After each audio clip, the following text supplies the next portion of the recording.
Success isn't nearly as unattainable as it seems, and the people who succeed usually aren't that much different from the rest of us. The primary difference is that they are willing to focus on one thing and let it drive the direction of their life. They aren't afraid to think big, and they know how to make the most of the time that they are given. The best way to succeed is to ignore all of the life advice and common knowledge that are either limiting or just wrong. You can only have one priority. There is no such thing as work-life balance because they are two very different things. Thinking big will lead to failures before it leads to success.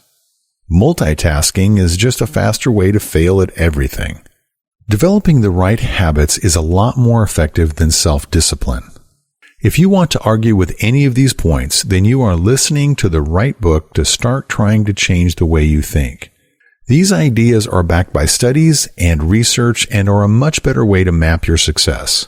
Yes, there are always things to fear, but those things are not what you think they are. Living your best life is about focusing on what is the most important thing to you. Everything else should support that one goal. By properly prioritizing each day around your goal, you will find success is much more attainable, even if that success initially appears to be impossible. Power principles.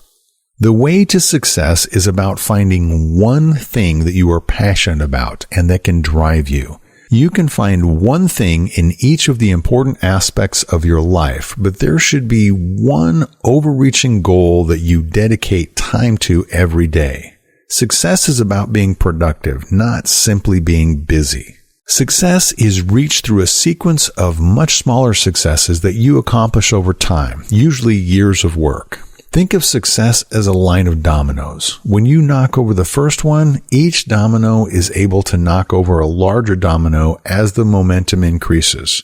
Every trip to success is a journey that requires that you take one step at a time. Every area of your life can have one thing applied to it. Nearly every successful person has one person who mentored or inspired them. Nearly every company is known for one product or service. Don't believe the myth that everything is equally important. There is always a priority, and everything else falls in line behind the priority. Focus on what matters the most to reach your primary goal. Remember, you are progressing one step at a time, and that means you need to focus on that journey over the other aspects of your life. It doesn't mean ignore the other areas of your life, but make sure you dedicate your time to one thing every day. Multitasking is neither effective nor productive. What you accomplish at the end of multitasking is doing several things equally poorly because you have given none of them your dedicated attention. Success means giving your priority your undivided attention. In fact, everything you do requires your undivided attention. So stop multitasking and start prioritizing. Success is about building positive habits that help you work towards your goal. You don't need a lot of self-discipline. You just need to build those positive habits. Unlike self-discipline, you do need willpower. The problem is that it is a limited resource that you need to use wisely. Just like how you don't push your body too far and make sure you have breaks in your day, you need to give your willpower downtime. Most people have more willpower in the morning, so that is when you should try to work in time to focus on your one thing if possible. You want to have the willpower you need so that you can focus on completing your daily goal towards your one thing. You need to learn how to counterbalance different aspects of your life so that none of them get too far off kilter. It isn't about balance, but counterbalance. When you focus on one thing, it will unbalance parts of your life, and that is necessary. What you need to do is learn when to counterbalance so that the rest of your life doesn't suffer. Thinking big is the best way to be successful. It is the opposite of mediocrity. Thinking big means thinking differently. Curiosity and questioning the world around you can lead to success, just as experimenting with playing an instrument differently or trying a new way of painting. Human progress is built on people thinking big and trying new things that seem impossible. The focus question is critical to helping you figure out your big goal and coming up with the next task to get there. It gets you thinking about what success is for you and how the things you do today can get you moving closer to it. Success is as much about the habits you build, and those habits can involve every aspect of your life. Positive habits progress you down the road to success while improving other things in your life. They also help to build confidence. Answering the focus question means thinking big while being specific. The goals you set need to tie into your larger goal while giving you a current goal that you can measure. It should be something that you think is possible, but you will have to really work for it to succeed. The one thing helps to give your life purpose, and it should be a journey that you enjoy, like having positive habits. Having a purpose creates confidence and helps you set goals.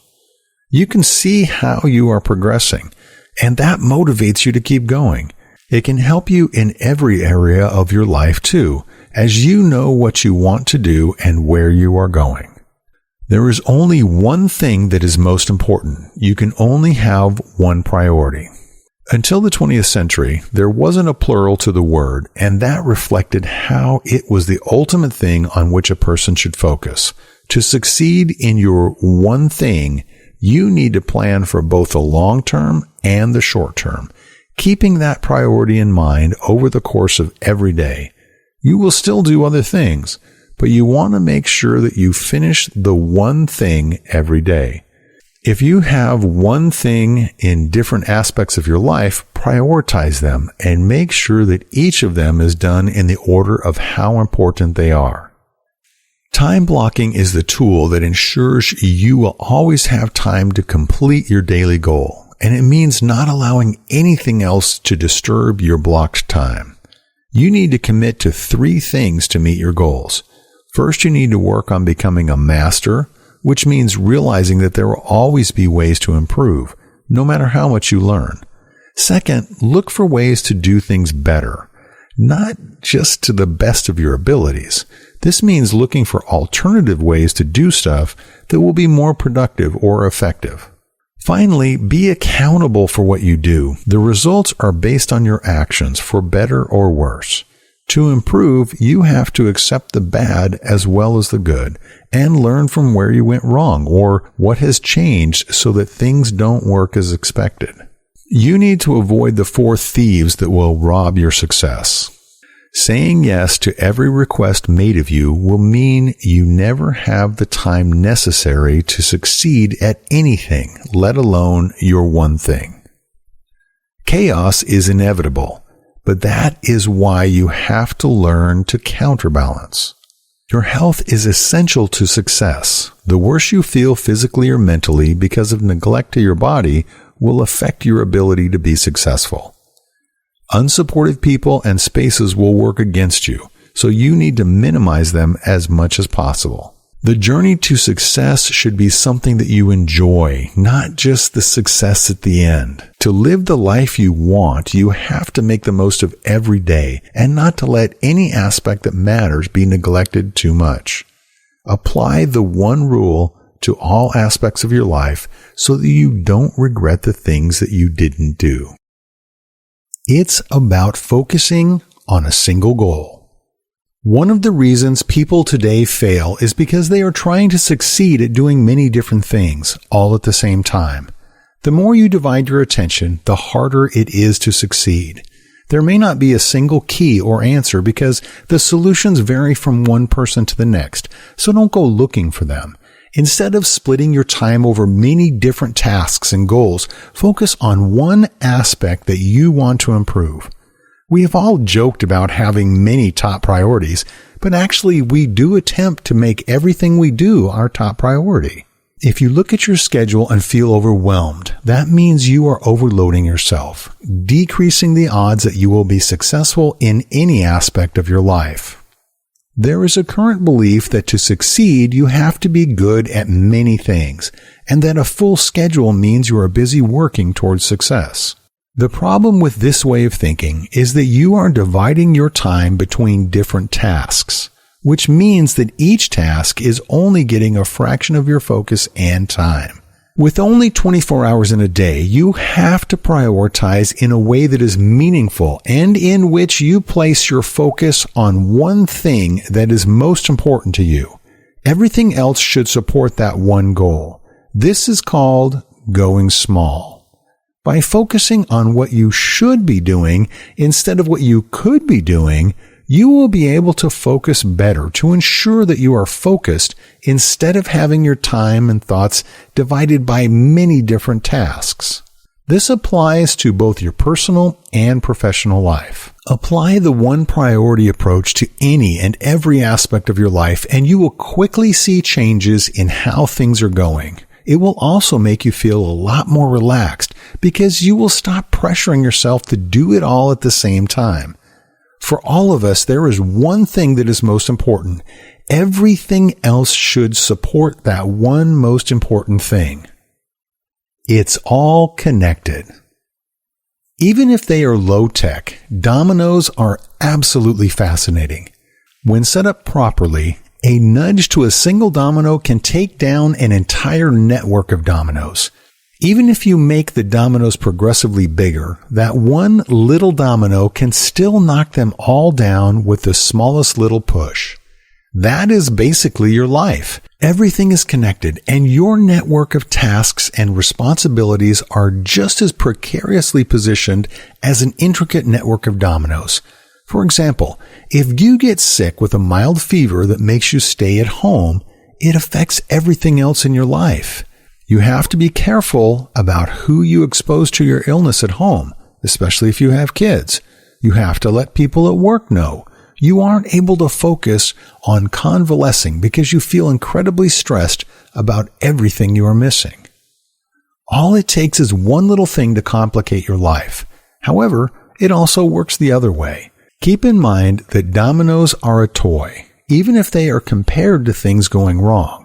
Like watching an amazing, intricate domino image, when you start to turn one thing around, the positive effects ripple out to the rest of your life. This is why it is important to focus on one thing.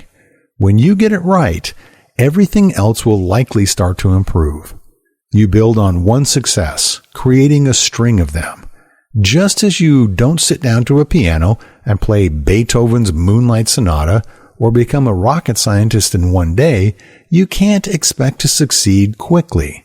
Your successes come from a steady stream of success, each built on the last success. Your successes come from a steady stream of successes, each built on the last success. Don't try to skip ahead. Take things one step at a time. In the beginning, this will be slow, but over time, successes will begin to be bigger and more obvious because of those small early successes. One thing applies to every aspect of your life. The idea of one applies to a lot more than just one primary goal. When you think about any company, there is one product or service that comes to mind first. Even big companies like Apple and Google that have numerous products and services are known for one thing first. The other products are typically extensions or an expansion of their original product. It is also important to realize that no one is an island. Every successful person has one person who offered them support and inspiration, and from that success was built. Don't shy away from people who honestly want to help you because their help may be just what you need to succeed. Most of us have one thing about which we are incredibly passionate. Most of the greatest successes in human history have stemmed from the different passions that consume each person. When you have something that you are passionate about, you are more likely to do it as often as possible. The more often you do something, the more skilled you become at it, like playing an instrument, painting, programming, math, or even fishing. Letting yourself get lost in what you love increases the likelihood that you will be successful at it. Most success stories start with someone focusing on something that they love until they become an expert. We all only get one chance at life, too. Make the most of it. Working with one or a few people on something that you love doing and dreaming big can result in something amazing. You don't have to stick with it your entire life, but it can help you to find other purposes and things that you love. The most successful people let their ideas evolve and change. What you need to remember is that you should keep one thing as your top priority and let the rest of your life revolve around what you believe to be the most important aspect of your life. The idea that one thing is the answer to making you happy sounds easy. So easy that you may have a hard time believing it, buying into it, or both. The lie of equal importance. At a glance, we absolutely know that the belief that everyone is equally important isn't true. Yet, for some reason, many of us still believe it in our daily lives. The idea that everyone is equal is one thing, but not everyone is equal in their skills and abilities. There are prodigies and people who are dedicated to one thing, and that is why they are successful at what they do. It doesn't make them better people, it just makes them better at what they do. Similarly, every aspect of your life is not equal. Something stands out as the most important aspect of your life, and that is where you should put your focus. The older you get, the less likely you are to believe that everything you have to do in a day is equally important. This simply isn't true. There is one thing that you do over the course of the day that is more important than everything else. This doesn't mean that nothing else is important, but that you should make sure that the one thing that is the most important is done by the end of every day. This will help you to make the decisions you have to make over the course of the day. To-do lists can be as much of a distraction as a help because everything on a list looks to be equally important. Of course, your grocery list doesn't need to be prioritized. You need certain foods and everything else is just nice to have. A to-do list usually isn't prioritized. Even if it is, you are likely to feel that you need to do everything on it. What you need to do is create a to-do list that is geared towards success and prioritizes your day accordingly. Pareto's principle is based on a law discovered by the Italian economist Vilfredo Pareto. What he discovered ended up being a mathematical model that explained the income distribution of Italy. According to his calculations, 80% of the land in Italy was owned by 20% of the people. This meant that a few people making serious mistakes resulted in much more serious problems. This didn't just apply to problems, though. This law has been called Pareto's principle, but many know it as the 80-20 principle. Richard Koch explained it best when he described it in one of his books.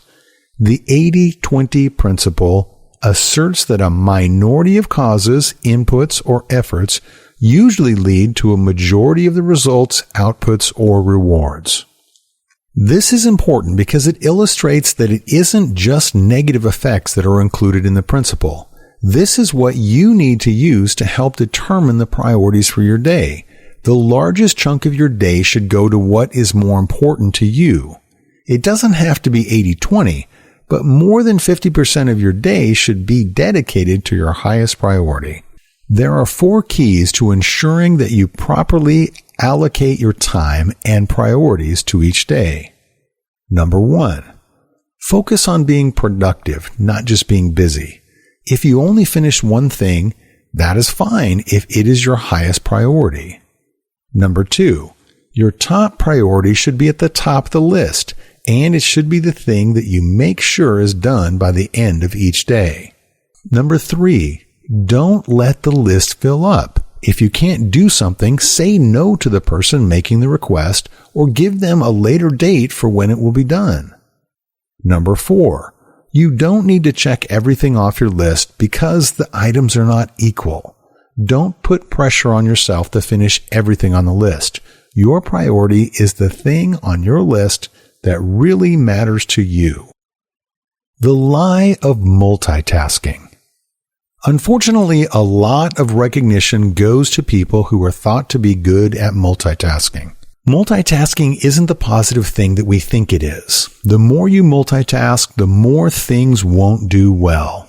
Trying to do everything at one time is even worse than trying to do everything on a checklist, because at least when you are working on the checklist, you are focused on doing the tasks in order.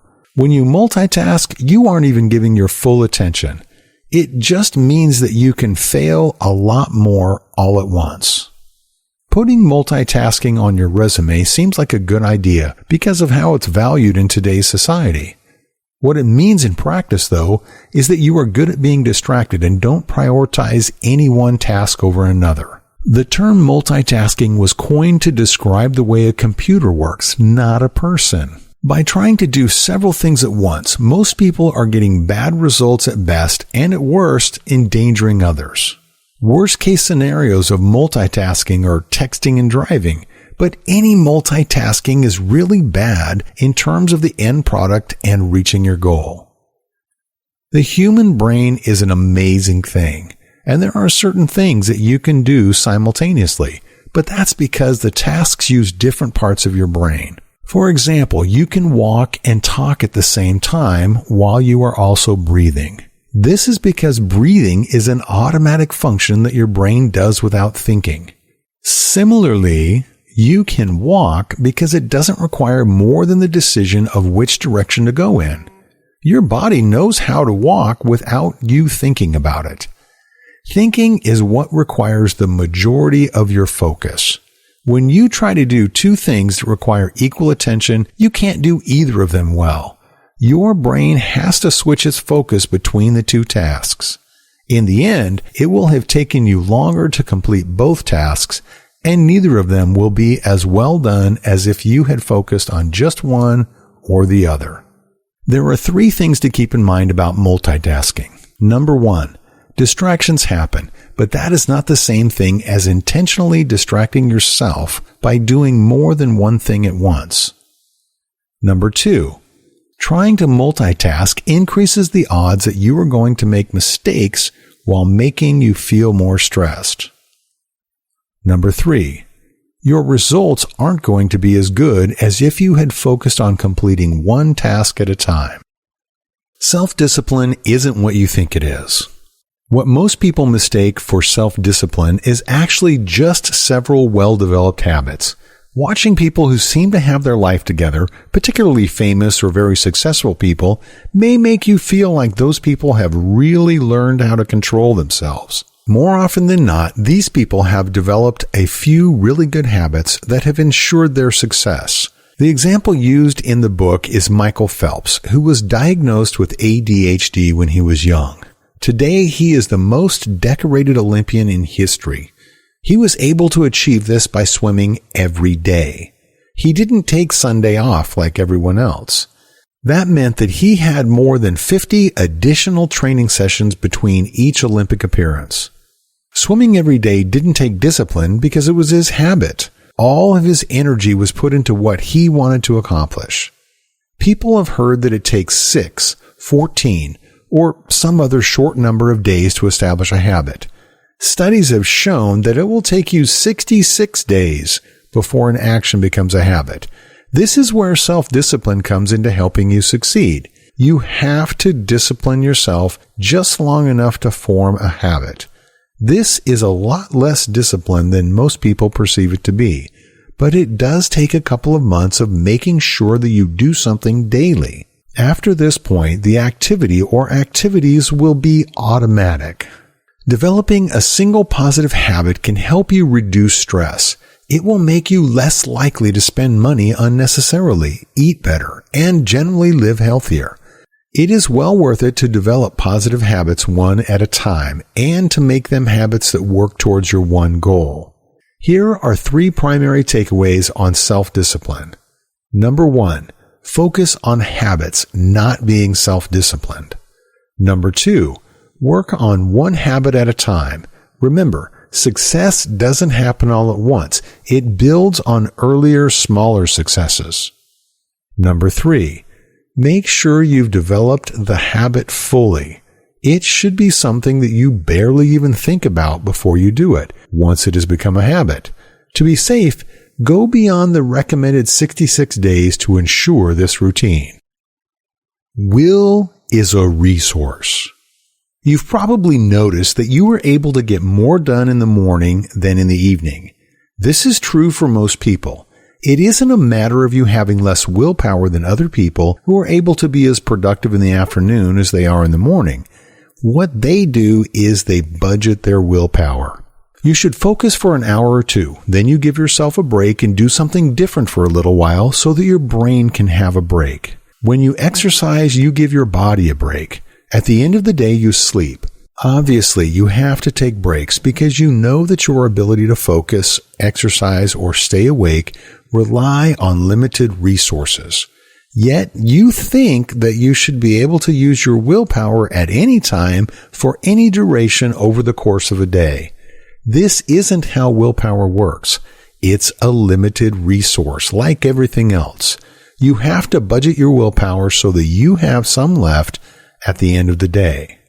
People do have different levels of willpower, with an experiment on toddlers showing us just how some people have more willpower than others.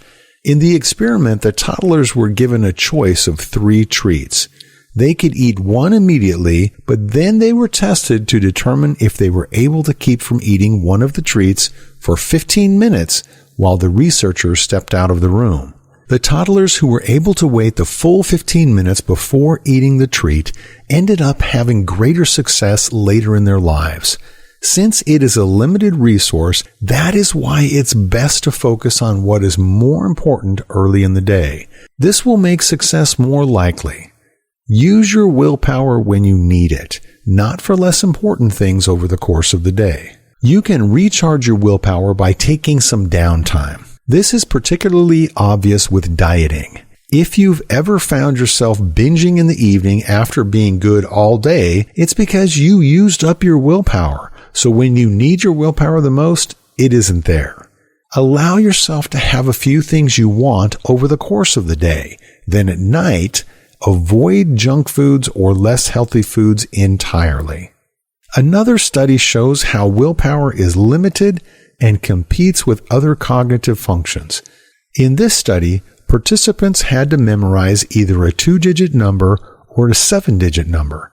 They had as much time as they wanted to make sure they had it memorized before entering another room to recite the number. Before they entered the other room, they were offered a piece of chocolate cake or a bowl of fruit salad. The participants who memorized 7 digits were twice as likely to choose the less healthy chocolate cake. By requiring extra cognitive use, they were less likely to make good choices. Your brain is only 1/50th of your body mass, but it uses 1/5 of the calories you consume.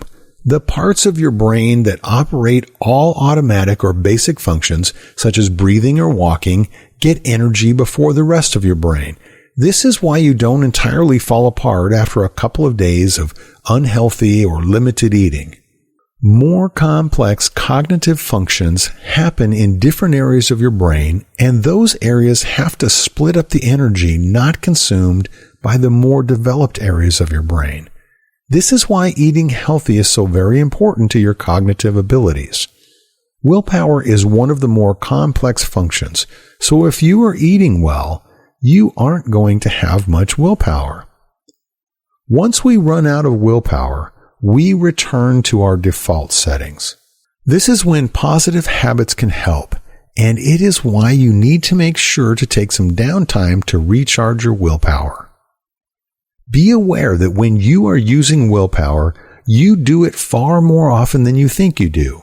Things as simple as hiding your emotions, ignoring distractions, and creating new habits all use willpower. The following are the main takeaways about willpower from the book. Number 1, be selective on how you use your willpower. Number 2, be aware of how much willpower you have left and when a recharge is needed. Number 3, complete the most important tasks first thing in the day to ensure that they get done when your willpower is charged. Balance isn't what you need. The idea that you can balance your life is a lie that most people believe.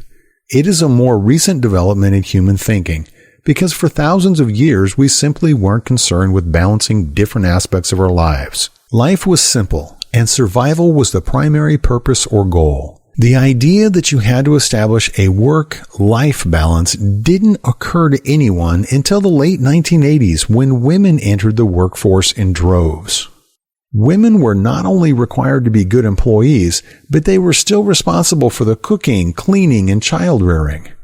Work-life balance was supposed to be something that they were able to reach so that they could be as productive in both areas as they used to be in just the one.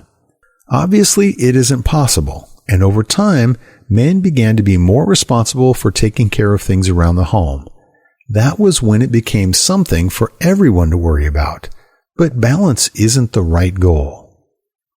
Balance implies that you remain in the middle instead of striving for things at the extremes. Success is an extreme, so the middle ground is not where you should be. There are times when you do need to center yourself and work in the middle of the extremes, but it isn't where you want to be all the time, or even a majority of the time. You have to determine how much time you spend working in the extremes, then how much time you spend in the middle. Thinking that you can achieve balance in your life leads to a slew of unhealthy or unhelpful beliefs. For example, working long hours when you are young and missing out on your children growing up is not a time you can ever have back. People do this in the belief that they will be able to make up for the lost time when they are older. There are some very obvious flaws with this belief, including the fact that it is unhealthy and you are not likely to live long enough to make up for the lost time. Even if you do, spending time with an adult child is not the same as making time for your child now. Other people try to divide the day up evenly between work and personal life, with the end result being that you are often not happy with the results of either. Time is essentially a gamble, and that is why you have to find the one thing that really matters and work around that. For most people, work is not the priority, and it should not be treated as being more important for a future payoff if it isn't your priority. The real trick is counterbalancing your tasks. If you watch a ballerina spinning on her toes, it looks smooth and perfectly balanced. When you move in and focus on her toes, though, you will see that she is constantly counterbalancing her body. You have to learn how to counterbalance the extremes. You also have to learn to listen to your body so that you are counterbalancing your health and mental well-being.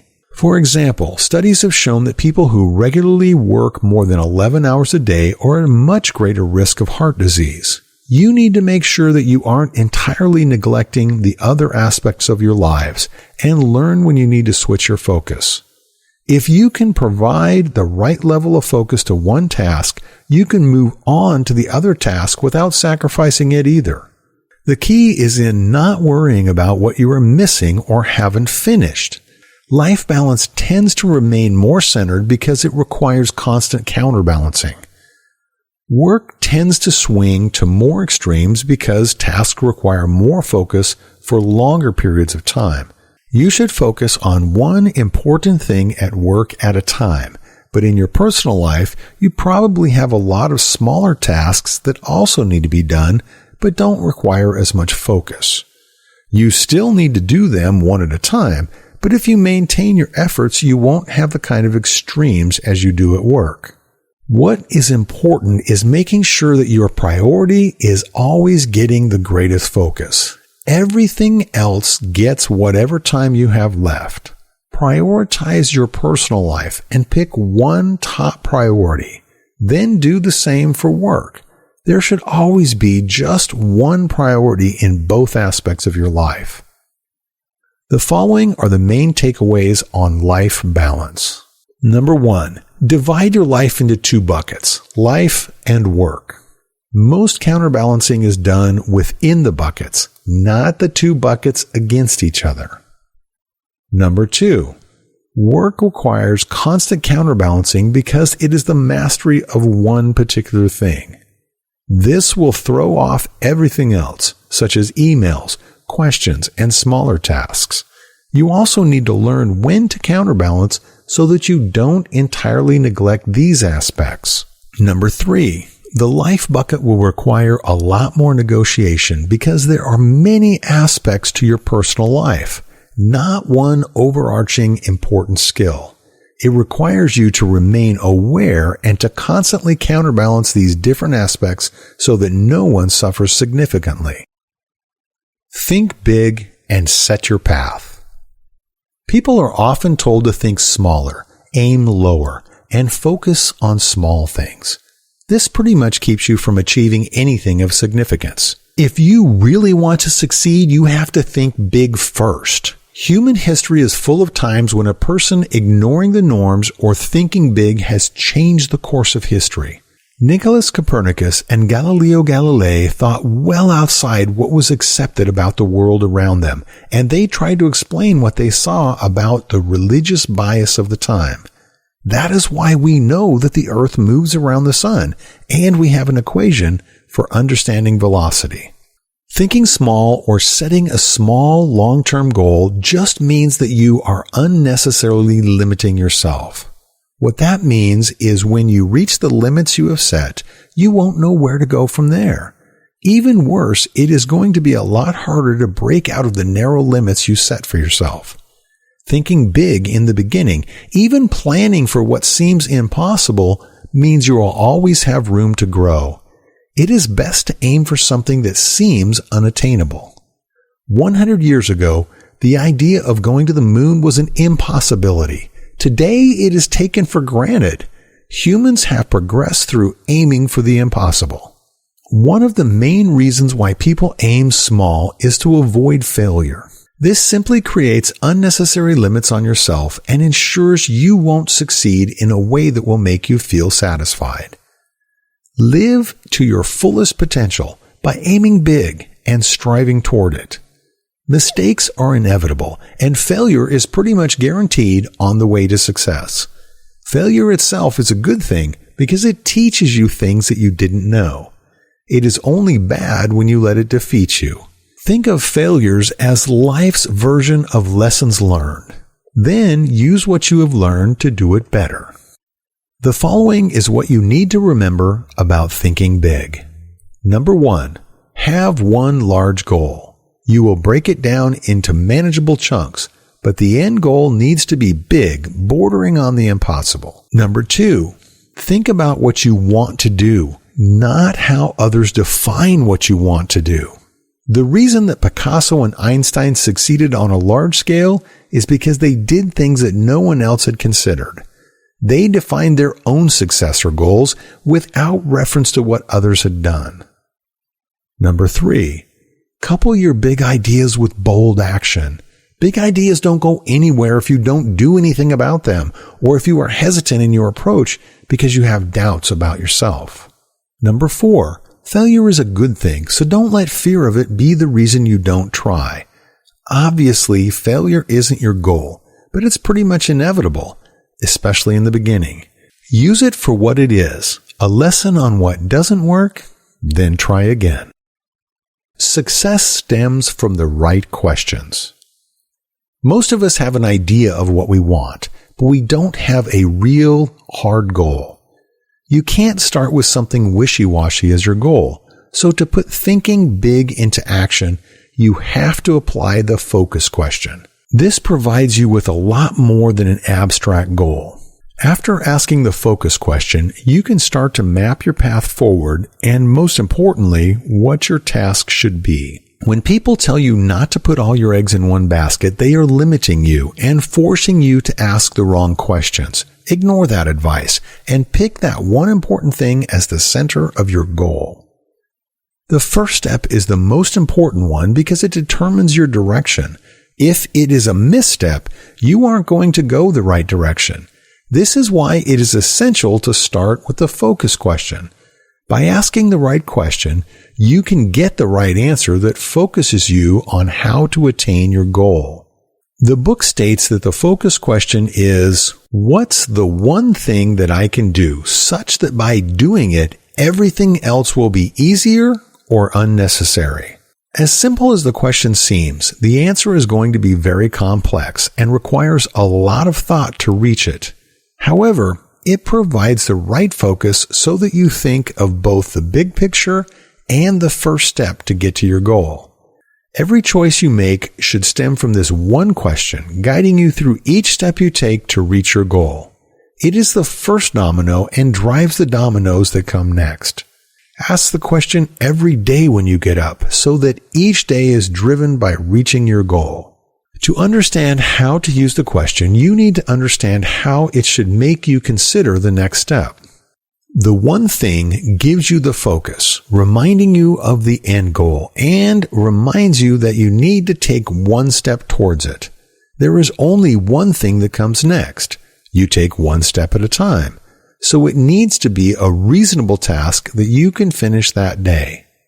The next part of the question gives you the criteria that you need to meet to succeed. The last part of the question is setting yourself up to use your one task for the day to act as a lever to do a lot more later. Since significant success is built on small successes, you want to think in terms of how you can do what will make every future step easier to take. There are 4 things to remember about the focus question. Number 1. Asking the right questions is what leads to the right focus and future successes. Number 2, the focus question forces you to think in terms of both big picture and granular details, giving you a wage to gauge your success. Number 3, when you ask yourself the question every day, you are reminded of what one thing is important and defines what success is to you. Number 4, when you finish reminding yourself of the ultimate goal, you ask yourself what you can do next that will make it possible and easier to get there. Developing success as a habit. The focus question helps you to focus on what you need to do, but it can also help you to start thinking in terms of habits you can form to reach your success. This starts with making a habit of starting your day with the question so that you give your day purpose and focus. It is important to remember that there are several different aspects to your life too, and you can ask this question for each of those areas so that you can be successful in the different areas of your life. You can also use the question to set up time frames for finishing larger goals.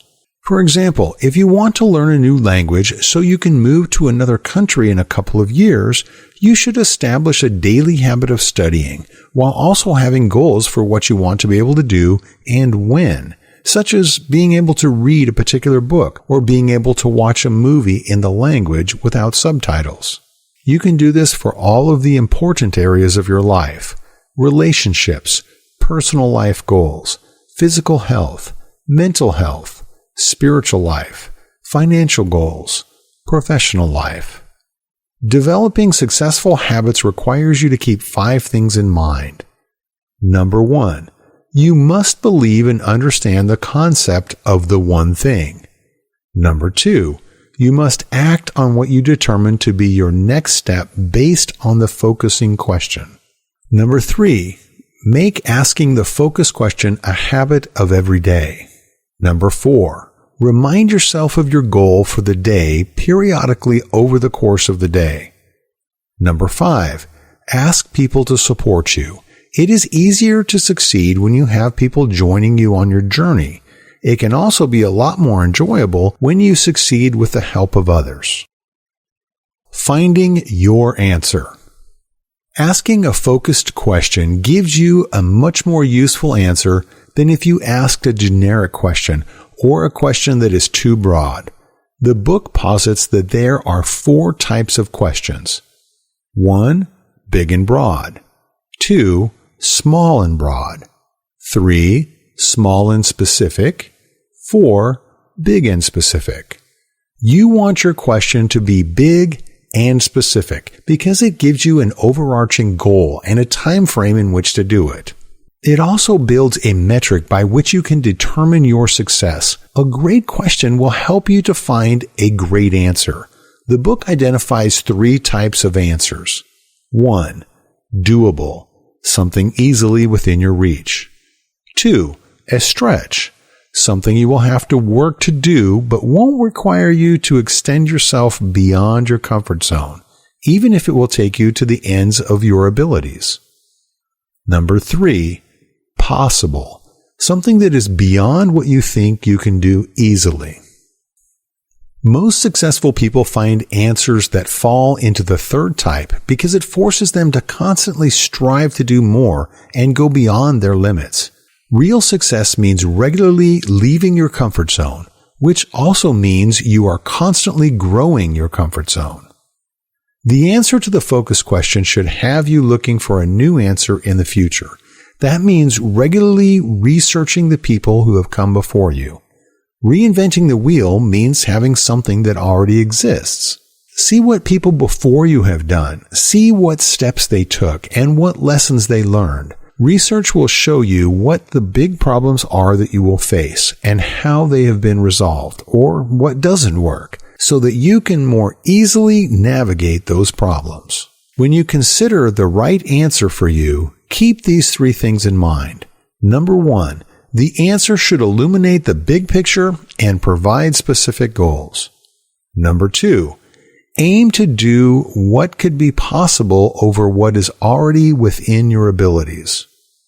Number 3, create your own benchmarks and keep your focus on the best answer for your one thing. You may not be able to predict the future, but you can definitely start to anticipate what problems you are likely to encounter. Giving your life purpose. Your productivity should be focused on your one thing and be aware that it will likely define who you are. What you choose as your priority says a lot about who you are and what you think is important. You will be more productive when you are passionate about something, and it will be easier to focus on what you need to do. Over time, your interests will likely evolve, and your priority will shift to something else, usually something related. That's perfectly fine. Your purpose can change. It is important to give your new interest as much focus and time as the last one. Ultimately, your priority should be something that makes you happy. Happiness isn't your goal, but you don't want to be miserable either. What makes you happy will shift over time. Happiness is also not a permanent state, which is why it isn't your goal. But you want to make sure that your purpose contributes to you feeling satisfied with your life. Finding your purpose isn't about chasing a temporary state like happiness or desire, because these are emotions that will wane over time. Purposes that revolve around getting money or assets doesn't make people happy in the long term because people get acclimated to having them, and then they need something else. These kinds of fleeting aspirations are more like a bottomless pit. Obtaining them is possible and can contribute to your success, but they should never be the end goal. Purpose not only helps you set goals, but it gives you a sense of power. It is empowering to see yourself progress along a particular line, meeting more and more goals.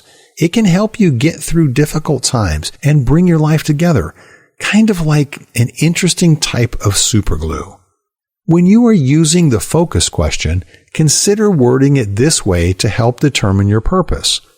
What's the one thing that I can do in my life that would mean the most to me and the world, such that by doing it, everything else would be easier or unnecessary?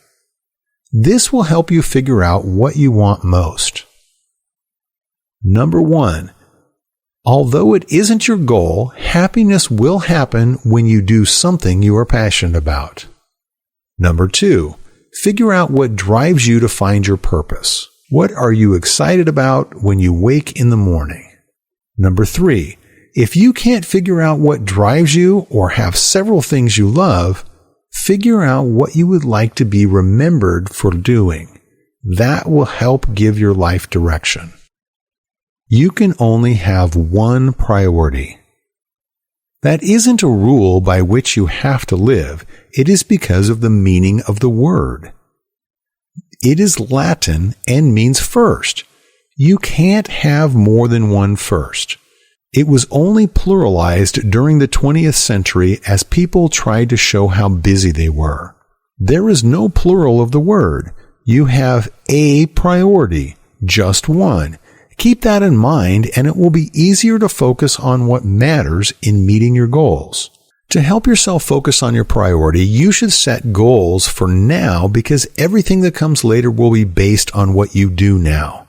If you focus on the end goal, you are far less likely to acquire it because it will seem too far away. Instead, consider what you can do now and let that be your primary driver. This does mean starting with the big goal, then drilling down into the steps to get there. The one thing you need to do now is the most basic element that will simplify everything later. It will help you to establish a core from which you continue to grow. There is a progression of the goals that you set, working backwards from the big goal. The book lists them as follows. Determine your someday goal, or the big goal. Figure out how to break that down into your 5-year goal. Figure out how to break that down into your 1-year goal. Figure out how to break that down into your monthly goal. Figure out how to break that down into your weekly goal. Figure out how to break that down into your daily goal. Figure out how to break that down into your right now goal. This will set up your dominoes so that you can start knocking down the small ones that will eventually easily knock down the much larger dominoes. As you start setting up your plans, keep the following in mind. Number 1, you can only have one priority, and that is where you need to focus. Number 2, establish the goal for now so that you aren't overwhelmed. Number 3, write down all of the different goals to help you continue to build your plans to success. When you finish one goal, refer back to it for your next goal. Productivity isn't what you've been taught. Most people think that a productive person is always busy, works long hours, and is constantly finishing tasks. This is absolutely untrue. What usually equals someone being productive is that person being passionate. It comes out in stirring speeches, rallying cries, and motivational presentations. These instances simply don't use the term productivity, even if that's what they mean. They want the team, audience, or individuals to feel passionate so that they will be productive. Making sure that you plan to be productive is what can yield amazing results. The question is, how do you gauge your productivity? Your goals will help you start to figure out what is productive to you. The best way to ensure that you are productive is to create time blocks and then to stick to them every day. This will be built in part on your own abilities and limitations. Some people are just more energetic so that they can get more done because they can go for longer than other people. A common reaction to the idea of time blocking is that there isn't enough time to do it. That is exactly the kind of thinking that you have to stop indulging in because it keeps you from being productive and ultimately from reaching your goal. Time blocking works because it gives you a dedicated time to do nothing else. All of your focus goes into the one task that you need to get done. As mentioned, this is best done in the morning. Since most people work first thing in the morning, the book discusses time blocks in the terms of work. If you have things that you have to do before you can dive into your time block, such as meetings and responding to emails, slate an hour for them. Then, no matter what, start a 4-hour time block and stick to it. But do take a couple of breaks so that your brain has some downtime. Once you finish, you can do everything else that your job demands, such as responding to additional emails, attending meetings, and chatting with people. Time blocking needs to be applied to every day. The book again focuses on how to do this for work, since many people are focused on how to be more productive at work. To do this, you should consider the following, provided in the order in which they should be considered. Number 1, schedule your time off. Everyone needs a break. You are working to live, not living to work. So your work schedule should reflect when you want to take a break or have other obligations. You do not schedule your breaks around when time allows it. Number 2, once you know when you will have time off, block time to complete your one thing, whatever it happens to be. Schedule this on your calendar, especially if you can do it digitally. Then, don't let anyone schedule over your time to get things done. Target 4-hour blocks to finish your one thing. It may not seem like much, but when you have 4 dedicated hours, you can get a lot more done. You will probably need to decline meetings and other people trying to schedule things over your time, as well as interruptions. Decline them, being as understanding as possible. Offer another time when you are available, but stick to your plan unless an actual emergency emerges and you are the only one who can help. Number 3, schedule your time to set your schedule. It may sound silly, but you need to plan your days at least once a week. Sometimes there will be a training session, a company meeting, or something else that you have to attend. Set aside an hour every week to review your weekly schedule, monthly schedule, and annual schedule to gauge how you are doing.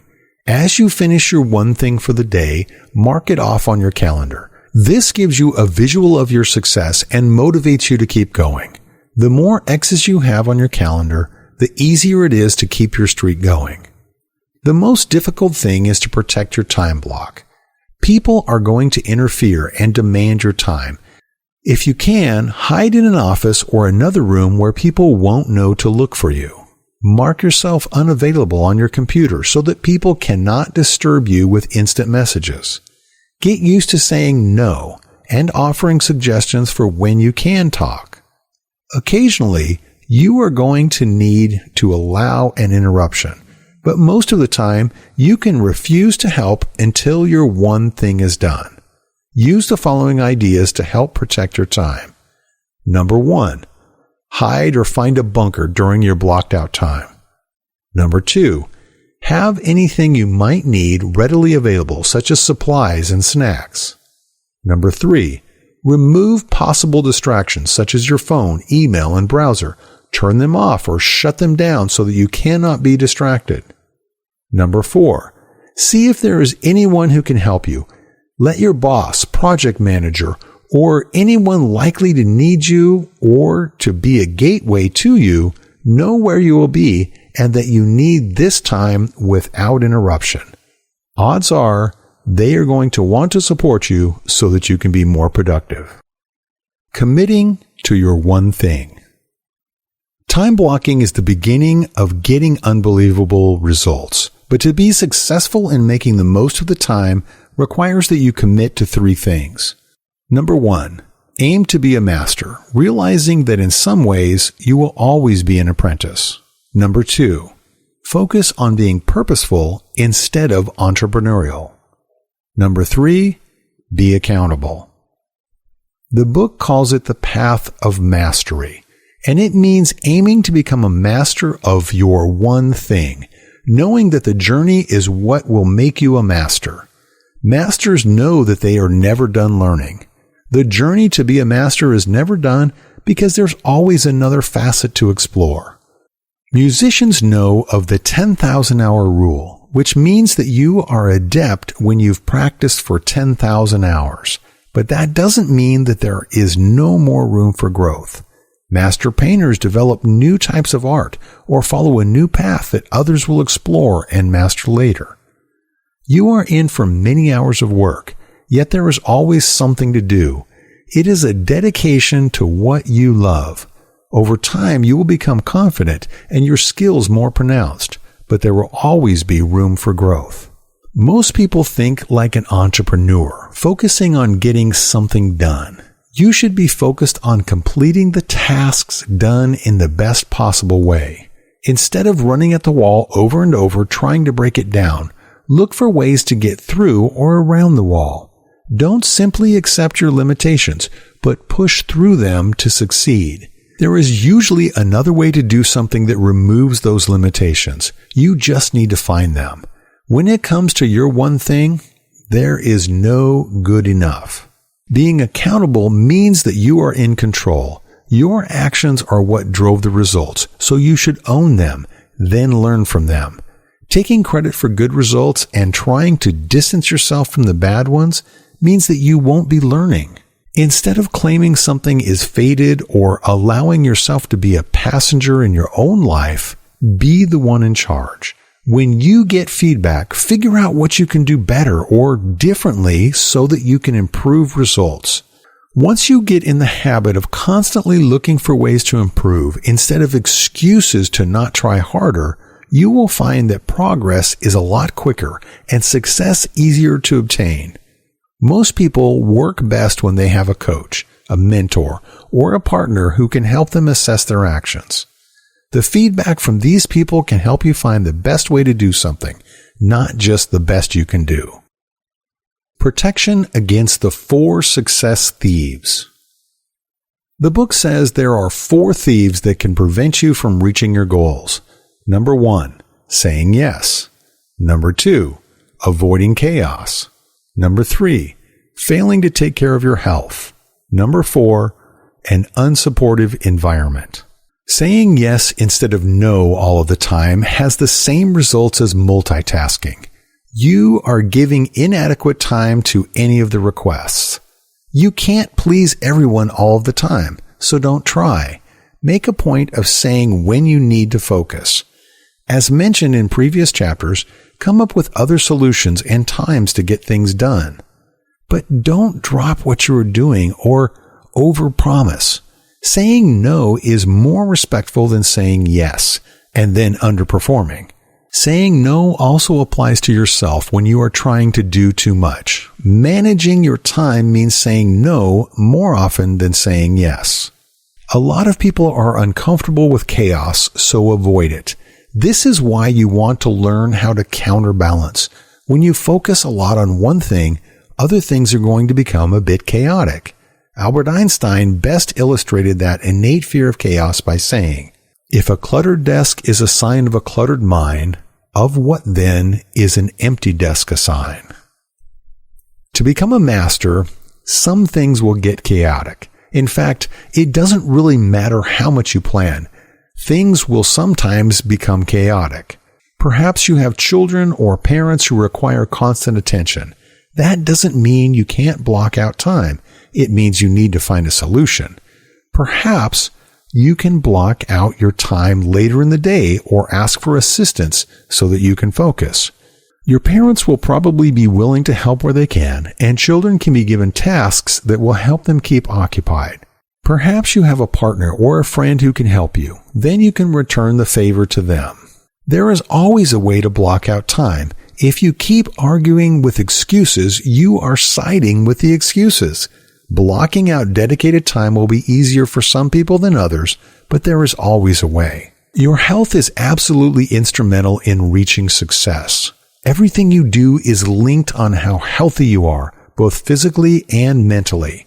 This means eating right, sleeping enough hours for yourself, and getting enough exercise. Not only does it make it easier to reach your goals when you take care of yourself, it is far less costly to stay healthy than to get healthy later. An unsupportive environment is one of the most detrimental things that stands between you and success. This means that the people around you and the space where you work need to support what you are doing. Negative people will have a negative effect on your mentality over time, and that will make success a lot harder. The space where you work needs to be clear of distractions so that you can focus on your one thing. Every journey is finished one step at a time. You want to have a large goal that will make you the person you want to be, but you have to think small to get there. There is no shortcut to real success.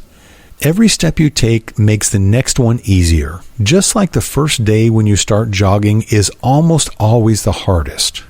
Each day that you go out jogging is easier than the last one. Your journey is going to get easier over time because you are building upon your last success with each step. The best part of the journey shouldn't be just the success at the end. You should be enjoying your journey as well. This is why it is important to make sure that what you are doing doesn't make you miserable. Bonnie Ware's book, The Top 5 Regrets of the Dying, asked patients who were facing the end of their life about what they regretted. The following are the 5 responses that she wrote as being the most common regrets. Number 5, I wish I'd let myself be happier. Number 4, I wished I'd stayed in touch with my friends. Number 3, I wished I'd had the courage to express my feelings. Number 2, I wished I hadn't worked so hard. Number 1, I wished I had the courage to live a life true to myself, not the life others expected of me. The biggest regret was not being true to themselves and looking at their own mortality. They wished they had been authentic instead of listening to what was dictated to them. What is important to remember is that success starts with you. Your success is built into who you are. Think of yourself as that first domino, and the first step you take knocks down the second one. Success is about finding the one thing that you think matters or that you are passionate about, and then dedicating yourself to it. This is not to the exclusion of everything else, but you have to make sure that you work towards that goal every day. Most of the wisdom that everyone knows is neither helpful nor correct. The best way to find success is to think in a way that is unique, which is possible because you are unique. One of the best things about this kind of focus is that you can apply it to every area of your life. You can use this blueprint to make sure that you find success in all of the areas you feel are important. If you are passionate about music, you don't have to excel at the expense of having a personal life. After all, how can you feel successful if everything else in your life has suffered? The one thing that you want to focus on will not take up your full day. There should be more than enough time for you to dedicate yourself to other goals so that you can be successful in all the things that matter to you. Focusing on the one thing means having one large overarching goal. Know what drives you and how you would like to be remembered. Apply this to both your personal and professional life. Obviously, they aren't equally important, but you want to find success in both. Reaching success is like dominoes. The first one can be small, then each domino progressively bigger, yet they will fall once you knock down the first one. It's a long race to be successful, so don't expect it to happen overnight. Consider where you want to go. Then you are going to break it down into more manageable goals. The one thing can apply to every aspect of your life so that you can find success in every aspect that you feel is important. All the steps are the same, as is the process. The one thing that you are aiming for doesn't have to exclude other aspects because successes in other areas of your life can give you motivation to succeed in the thing that you feel is most important to who you are. Understand that everything is not equally important. You have to learn to prioritize, dedicating the most effort and energy to your one thing, then work down from there. Don't multitask. Success requires dedication and focus. Multitasking ensures that you don't have either. It is more important to build positive habits than to learn to be disciplined. You need about 66 days of discipline to ensure that your habit sticks. Willpower is a resource, not a perpetual state of mind. When you exercise it all day, you won't have any left at the end of the day. Use willpower when it matters, then give it a rest when you don't. Make sure to build in breaks over the course of the day so that you can be strong after work too. It is more important to learn counterbalance in the different aspects of your life before they get too chaotic, not to try to retain balance. Balance is in the middle, and success is always at one of the extremes. Learning when to stick to the middle is important, but you are going to have to spend a lot of time going to the extremes to find success. You need to not only think big, but to avoid thinking things that are impossible. This does mean that you are going to fail, and that's perfectly fine. Failure is just a learning tool that lets you know what doesn't work. All successful people fail, and usually the more successful they are, the more failures they have experienced. Asking the right questions is what leads you to make the right decisions. One of the best questions to focus your attention on your goal is the focus question. It makes you think about the big picture and figure out the one task you can do today that will move you closer to that goal. Learning to develop successful habits will make it easier to succeed in everything that you do. Positive habits take a bit longer to form, but they support your vision for the future. Asking great questions is the start. Next, you have to find a great answer. That means an answer that includes both the big picture and details on what you can do today, tomorrow, next week, next month, and next year to reach that goal. Essentially, the answer to your focus question is what helps you to create a roadmap or your domino structure that gets you to where you want to go. Your one thing helps give your life purpose. Working towards it should be enjoyable, making you feel happy as often as not. There will be times of frustration and failure, but overall, you should enjoy the journey to success. Priority means first, so you can only have one thing that is your priority or first task. That priority needs to be broken down into smaller, more manageable goals. Seeing success over a short period of time will help you keep going. Being productive means progressing toward your goal, not being constantly busy. This means learning how to focus on the one thing and taking a break when your focus starts to wane. To be productive, you have to learn to make the most of your time. That is best done by blocking out chunks of time to focus on your priority. Commit to 3 things: work towards mastery, work with purpose, and be accountable. Avoid the 4 distractions as much as possible. Say no as much as possible. Learn how to work despite the chaos. Take care of yourself and be around people who are supportive while working in places that enable you to focus on your goals. You can establish a priority for every aspect of your life, though, and work towards that while working towards your larger success. Ultimately, the one thing is about helping you to minimize your regrets by letting you think about what is important to you every day.